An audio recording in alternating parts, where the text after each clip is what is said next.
చెప్పుకునే సంస్కృతి మనది.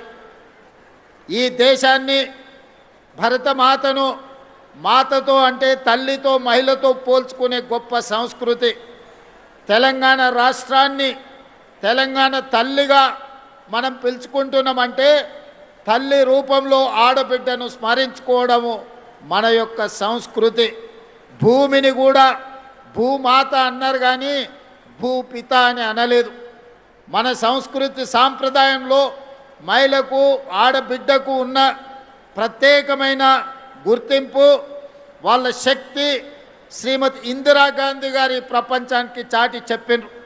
మొట్టమొదటి భారతీయ మహిళా ప్రధానమంత్రిగా ప్రపంచ దేశాల ముందు ఐరన్ లేడీగా నిలబడి యుద్ధంలో పాకిస్తాన్ను ఓడించడమే కాదు, పాకిస్తాన్ని 2 ముక్కలు చేసి బంగ్లాదేశ్ అనే కొత్త దేశాన్ని సృష్టించగలిగిన ఉక్కు మహిళ, గొప్ప నేత శ్రీమతి ఇందిరాగాంధీ గారు.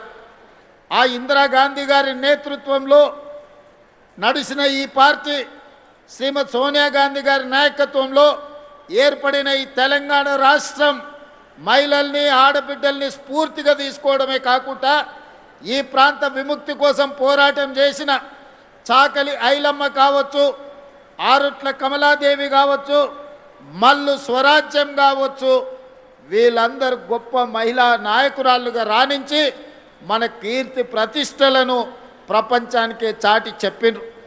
ఆనాడు అమెరికాలో ఓటు హక్కు మహిళకు రావడానికి 100 సంవత్సరాలు కొట్లాడాల్సిన పరిస్థితి వచ్చింది.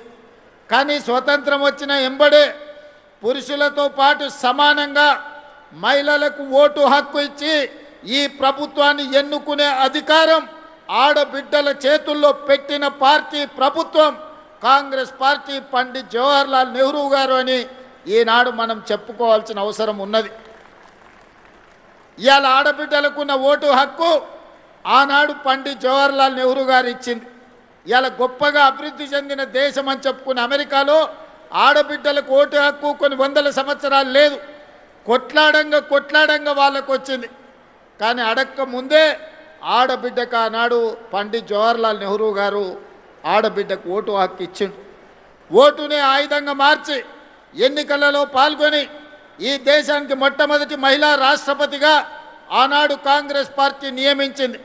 మొట్టమొదటి రాష్ట్ర ముఖ్యమంత్రులుగా, ఈ దేశ ప్రధానమంత్రిగా, హైకోర్టు చీఫ్ జడ్జెస్గా, ప్రతి దగ్గర పార్టీ అధ్యక్షురాలుగా ఈనాడు కాంగ్రెస్ పార్టీ మహిళలకు సముచితమైన స్థానాన్ని ఇచ్చి మహిళల్ని గౌరవించింది.